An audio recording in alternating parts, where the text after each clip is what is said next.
Les familles de circuits intégrés logiques.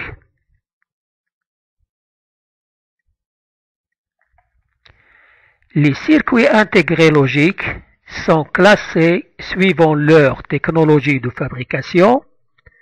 On trouve la technologie TTL, la technologie CMOS, la technologie ECL, etc. Pour un fonctionnement logique identique, chaque technologie offre des performances différentes sur le plan électrique, tension, courant, puissance et rapidité. À titre d'exemple, la fonction compteur, on va la trouver dans la famille TTL avec différentes performances. De même pour la famille CMOS. Les circuits intégrés peuvent être classés selon la technologie de fabrication, selon l'étage de sortie, selon la densité d'intégration, selon la gamme de température et finalement suivant le type de boîtier.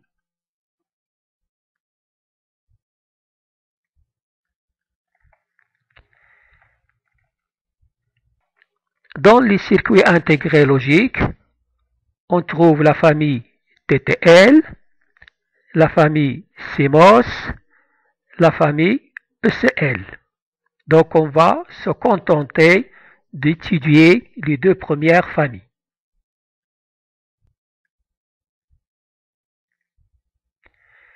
Alors, qu'est-ce qui fait la différence entre la famille TTL et CMOS?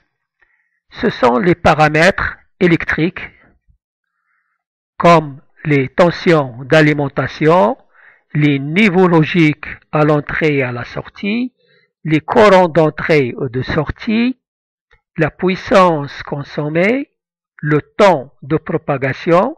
Donc on va se contenter seulement de ces différents paramètres. Maintenant, on va commencer l'étude de la famille TTL. TTL qui veut dire transistor logique. Les variantes technologiques de la famille TTL, on trouve que la famille TTL se décline en deux séries. Il y a la série 74 et la série 54. La série 74 exige une tension d'alimentation 5 volts plus ou moins 5%. Il fonctionne dans la gamme de température 0 à 70 degrés C. Donc, c'est destiné à l'usage industriel standard.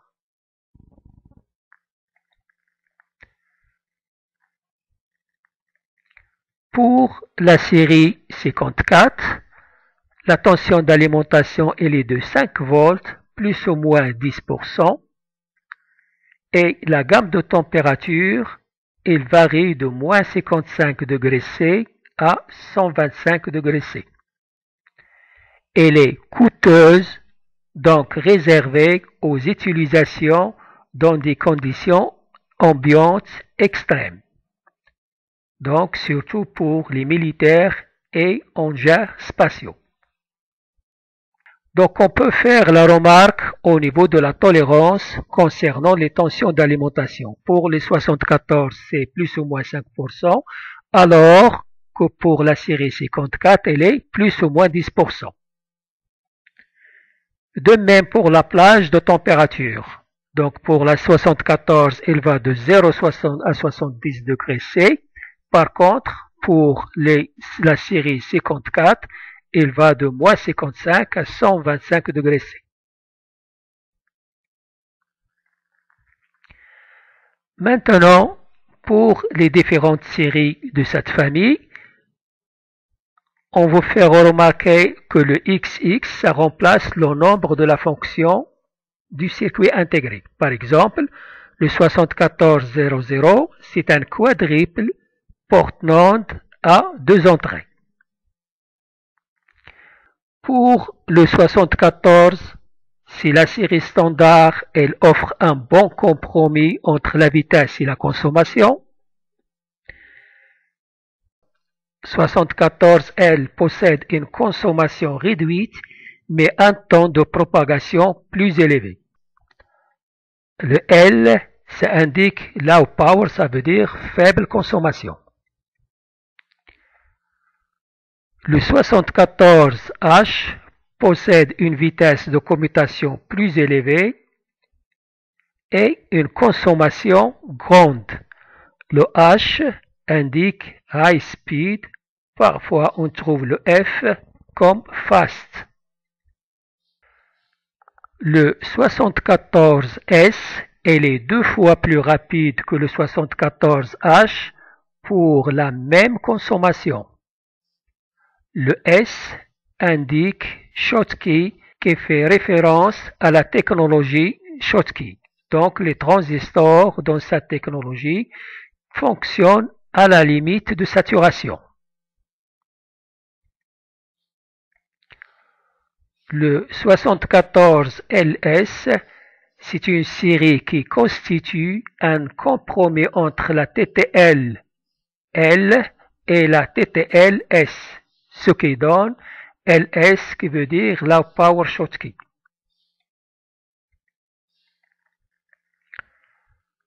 Le 74AS, c'est une série dérivée des technologies présentées précédemment. AS comme Advanced Schottky. Et finalement, nous avons le ALS qui est la meilleure version du 74LS. ALS signifie Advanced Low Power Schottky. Pour les caractéristiques électriques de la technologie TTL, on note la tension d'entrée minimale pour le niveau logique haut, la tension d'entrée maximale pour le niveau logique bas, la tension de sortie minimale pour le niveau logique haut, la tension de sortie maximale pour le niveau logique bas, le courant d'entrée pour le niveau logique haut, le courant d'entrée pour le niveau logique bas, le courant de sortie pour le niveau logique haut et le courant de sortie pour le niveau logique bas. Ici, nous avons le brochage du circuit intégré 7400 qui est un quadruple porte NAND. Donc vous avez ici 4 portes NAND. Voici les entrées de la première porte, ça c'est la sortie et ainsi de suite. On remarque ici que nous avons une fente qu'on met vers la gauche et automatiquement nous avons la broche numéro 1, 2, 3, 4, 5, 6 et 7 qui correspond à ground. Voilà la broche 8 jusqu'à 14. La broche 14 correspond à plus VCC qui est égal à 5 volts. Caractéristiques électriques de la famille TTL. Ici, nous avons les niveaux logiques concernant l'entrée. Alors, le niveau logique bas, il varie de 0 jusqu'à 0,8 volts. Le niveau logique haut, il varie de 2 volts jusqu'à 5 volts. Donc, comme vous remarquez bien, les niveaux logiques, ils correspondent à des plages de tension.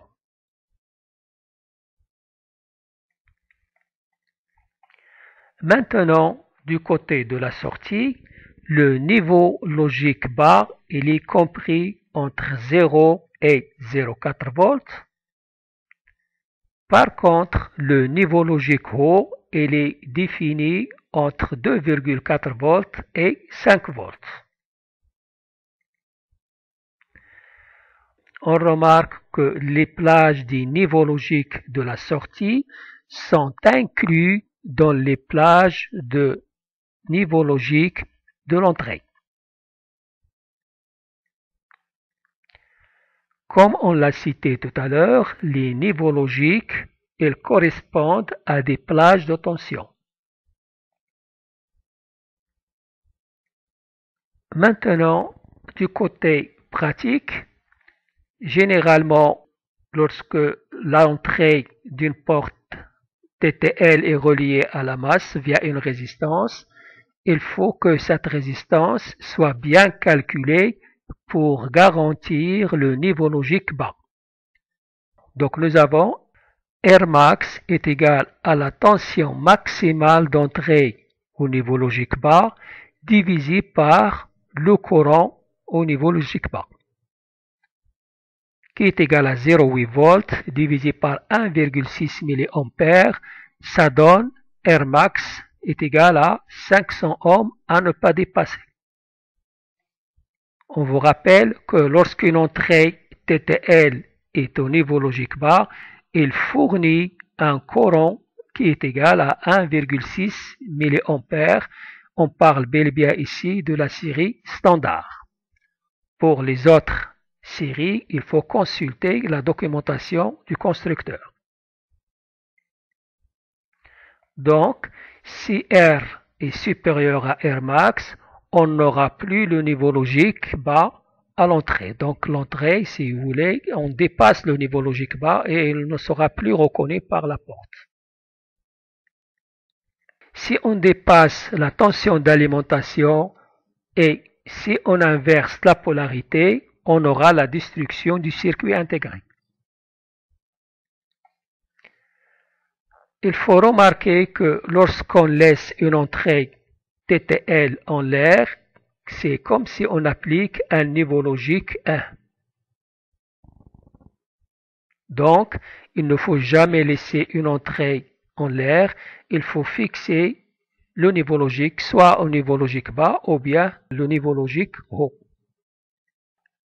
Un autre conseil pratique, éviter lors de la soudure, éviter la surchauffe des broches du circuit intégré.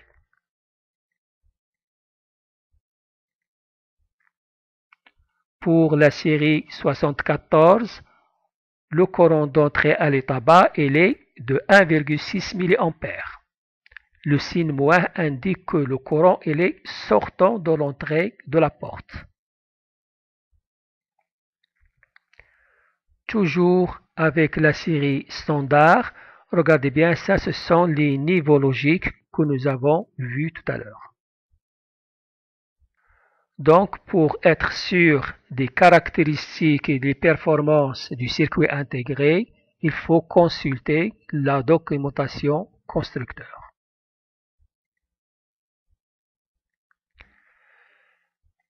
Maintenant, on va voir les avantages et les inconvénients de la famille TTL. Les avantages, une excellente immunité au bruit, un temps de propagation faible, la sortance plus élevée. Pour les inconvénients, l'alimentation doit être précise à 5 volts plus ou moins 5%. La consommation elle est plus grande par rapport à la famille CMOS.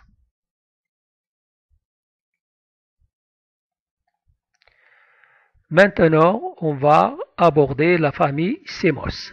CMOS, ce qui veut dire Complementary Metal Oxide Semiconductor. Donc, pour les variantes technologiques de la famille CMOS, la famille MOS regroupe les PMOS, ce sont des transistors de type P, et les NMOS, ce sont des transistors de type N. Et la combinaison des deux nous donne la famille CMOS qui utilise les deux types de transistors. Donc vous avez ici le type P, ici le type N, ce qui nous donne en tout, si vous voulez, CMOS. Ça, c'est le schéma d'une porte inverseuse. Donc, lorsque A est égal à 0, T1 il est saturé, donc il va relier la sortie à VDD. Donc nous aurons un niveau logique haut. Lorsque A est égal à 1, c'est l'inverse, c'est T2 qui sera saturé et T1 bloqué. Donc S sera relié à ground, donc automatiquement on aura S qui est égal au niveau logique bas. Donc c'est bel et bien une porte inverseuse. On note que VDD il est compris entre 3 et 18 volts.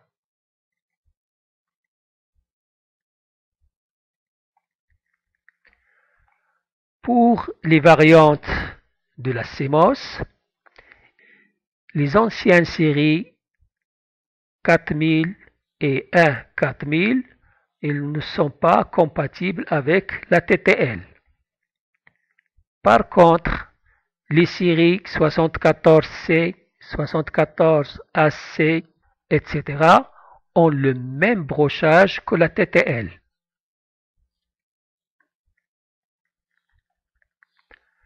Maintenant, pour les niveaux logiques, pour le niveau logique bas, il est compris entre 0 et 45% de VDD. Donc, comme nous l'avons dit tout à l'heure, c'est une plage de tension. Pour le niveau logique 1, il est défini entre 0,55% de VDD jusqu'à VDD. Du côté de la sortie, le niveau bas est défini entre 0 et 0,055% de VDD. Le niveau haut est défini entre 0,95% de VDD et VDD.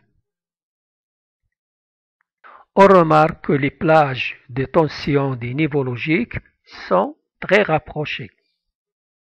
Donc c'est pour cela qu'on peut estimer que le seuil entre le 0 logique et le 1 logique se situe environ à VDD sur 2.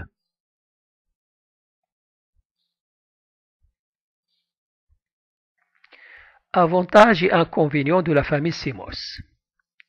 Les avantages, l'alimentation peut aller de 3 à 18 volts, une excellente immunité au bruit, le courant d'entrée est nul car la technologie est réalisée avec des transistors à effet de champ et la commande de ce transistor se fait en tension.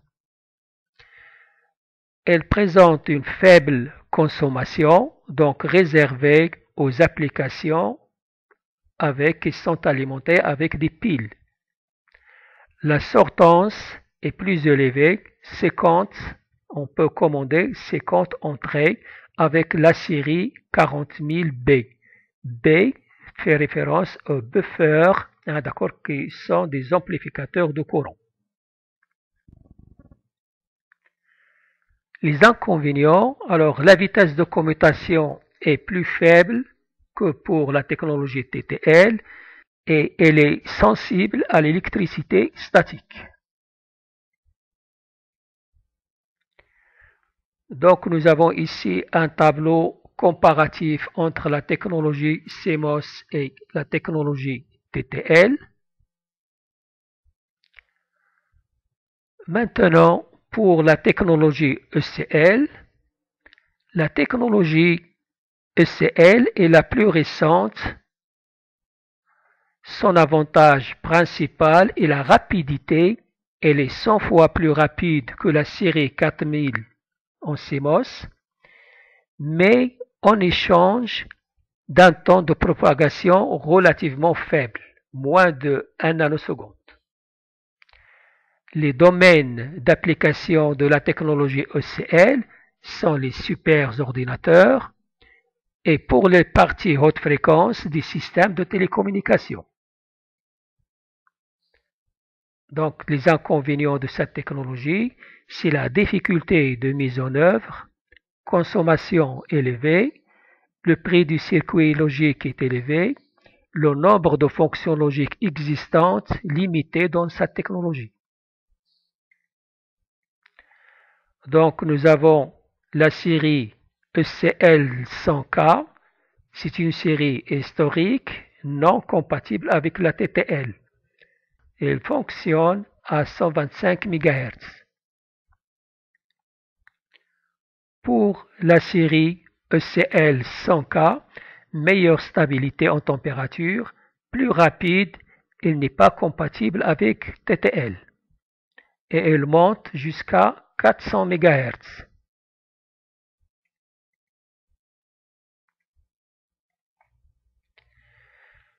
Toujours dans les caractéristiques électriques des deux familles TTL et CMOS, la sortance est définie comme étant le nombre maximal de portes du même type qu'on peut brancher à une même sortie. C'est-à-dire, la sortie, il peut commander combien d'entrées. Le temps de propagation, c'est le temps nécessaire pour que la sortie commute à la suite d'un changement des entrées du circuit. Il y a deux types de retard. Il y a le temps de propagation de la sortie quand il passe de l'état bas à l'état haut et inversement. Nous avons ici une porte inverseuse.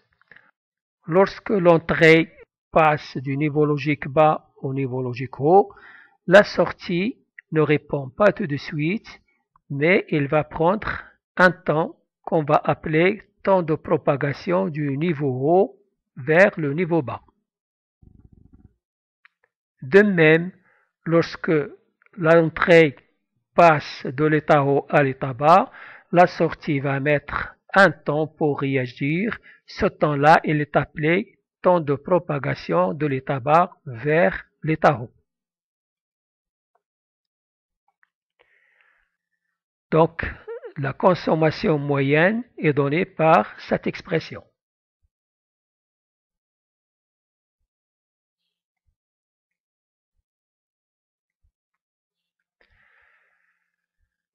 On va parler maintenant de la structure de base de la famille TTL et CMOS.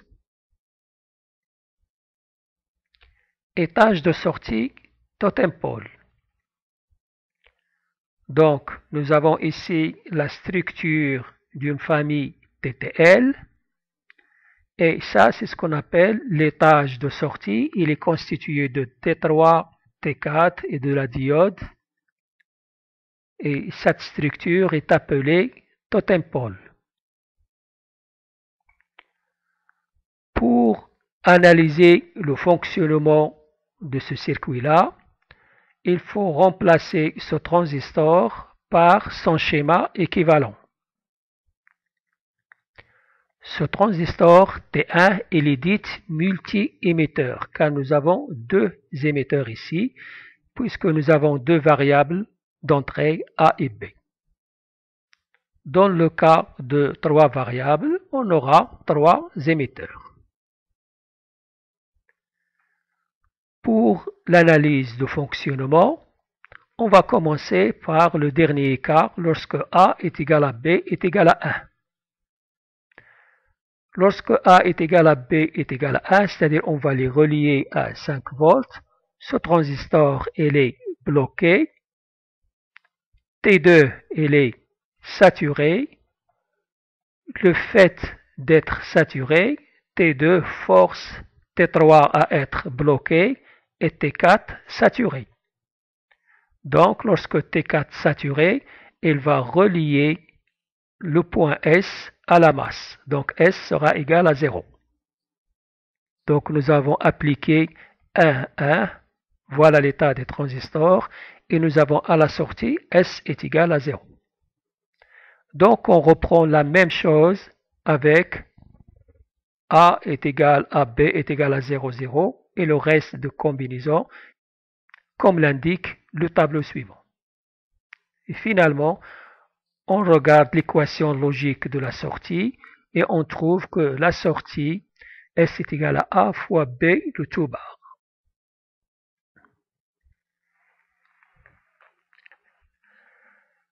Étage de sortie collecteur ouvert. Collecteur ouvert, comme son l'indique, il est donné de cette façon-là et c'est à nous de rajouter une résistance de polarisation. Remarque, cette sortie permet de piloter une charge avec une tension supérieure à la tension d'alimentation du circuit.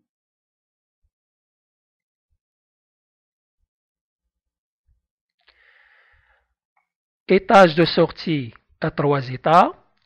On prend ce schéma-là. Donc ici, nous avons un buffer, d'accord? Nous avons l'entrée A et S. Et en plus de ça, nous avons une entrée de commande Enable. Alors, lorsque Enable est égal à 1, si l'entrée est égale à 0, la sortie va prendre 0.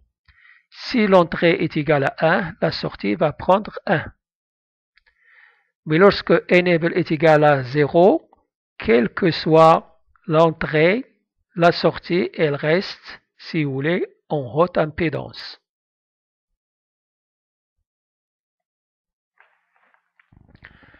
Ce type de circuit est utilisé pour connecter simultanément plusieurs circuits sur un même bus.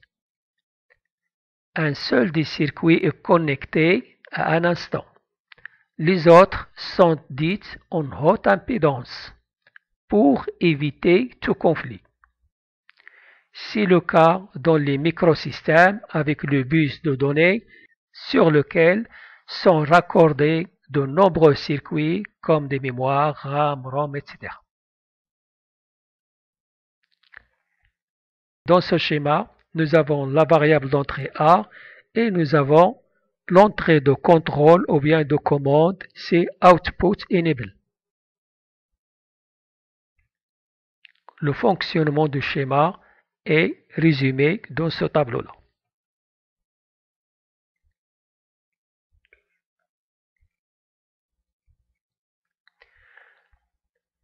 Pour la compatibilité entre la technologie TTL et CMOS, une CMOS peut commander sans problème une porte TTL.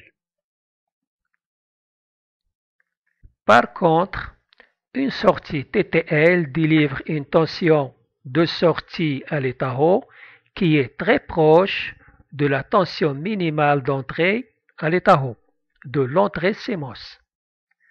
La solution la plus courante, c'est d'utiliser une résistance de rappel appelée RP et comprise entre 1 kg et 10 kΩ.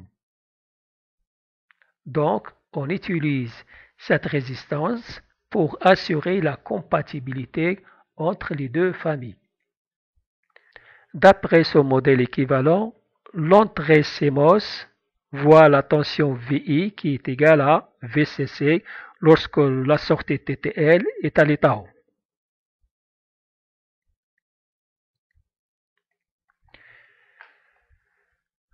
Pour la gamme de température, donc la gamme dite militaire, elle varie de moins 55 degrés C à 125 degrés C. La gamme industrielle, elle varie de 0 jusqu'à 70 degrés C. Nous avons ici le classement suivant la densité d'intégration. Concernant les boîtiers ou bien package, donc on trouve les boîtiers Dual Inline Package ou bien DIL, le boîtier plat Flat Package, le boîtier SIP ou SIL Single Inline, le boîtier SO Small Outline, le boîtier Pin Grade Array. Donc vous avez ici le Dual Inline Package, Flat Package, Small Outline, Single Inline et finalement nous avons les Pin Grade Array.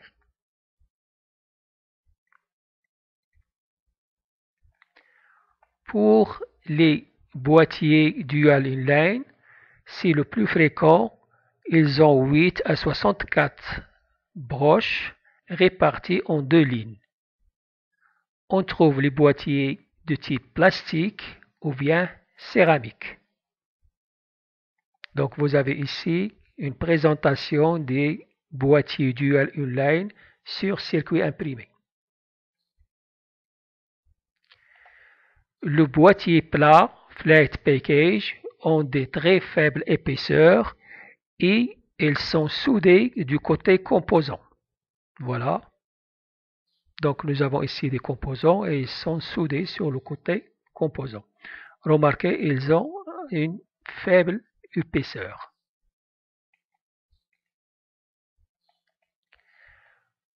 Lorsque les broches sont réparties uniquement sur une seule ligne, on parle de boîtier SIP ou bien SIL, ça veut dire Single Inline.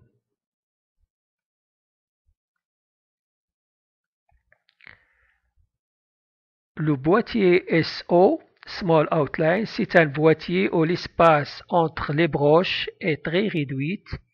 Les broches sont codées courtes pour une soudure côté composant. Donc voilà les Small Outline, hein, d'accord, et ils sont soudés toujours de côté composant. C'est ce qu'on appelle les CMS.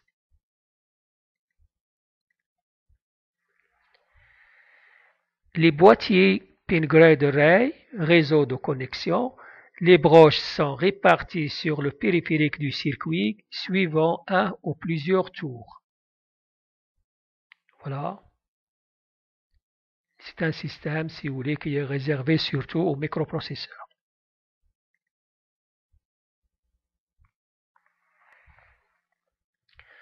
Alors, comme annexe, nous avons ici le schéma, si vous voulez, la représentation d'un transistor bipolaire de type NPN. Donc, il est représenté par deux diodes. Ici, c'est l'étage de sortie totem pole. Ici, c'est la structure TTL d'une porte NAND à deux entrées, E1 et E2. Ici, c'est la symbolisation d'une diode Schottky. Lorsqu'on la monte de cette façon-là, lorsqu'on l'intègre de cette façon-là avec le transistor, ça donne le transistor Schottky. On vous rappelle que ce type de transistor fonctionne juste à la limite de saturation, ce qui nous permet un gain de temps dans la commutation. Ici, nous avons la structure S et ici la structure LS.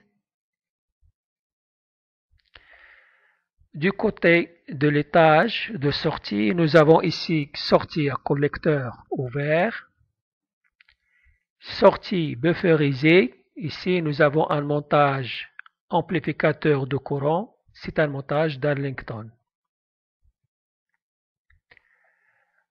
Ici, nous avons une entrée trigger de Schmitt. Nous avons des portes logiques qui sont, si vous voulez, qui ont l'entrée triggered. Ici, c'est le schéma d'une porte NAND DTL. DTL, ça veut dire diode transistor logique. Ici, nous avons les tableaux indiquant les caractéristiques des différentes séries concernant la TTL. De même, ici, nous avons les caractéristiques de la série, des différentes séries CMOS. Ce tableau, il fait la comparaison entre les différentes familles TTL et CMOS. Nous avons dit tout à l'heure pour la technologie CMOS que le basculement se fait à peu près à VDD sur 2. Regardez bien ici, le basculement pour une alimentation de 15 volts, le basculement presque il va se faire à 7,5, hein, d'accord, à 7 volts et demi. Si la tension d'alimentation est de 5 volts, donc le basculement aura lieu lorsque l'entrée atteint VDD sur 2 qui est égal à peu près 2,5 volts. Pour les entrées triggered, donc le symbole il est là, d'accord, le symbole est comme ceci, c'est le symbole d'un trigger indiquant que la porte elle est triggered. Voilà ici la caractéristique Si vous voulez de transfert, la sortie en fonction de l'entrée, il y a deux seuils de basculement.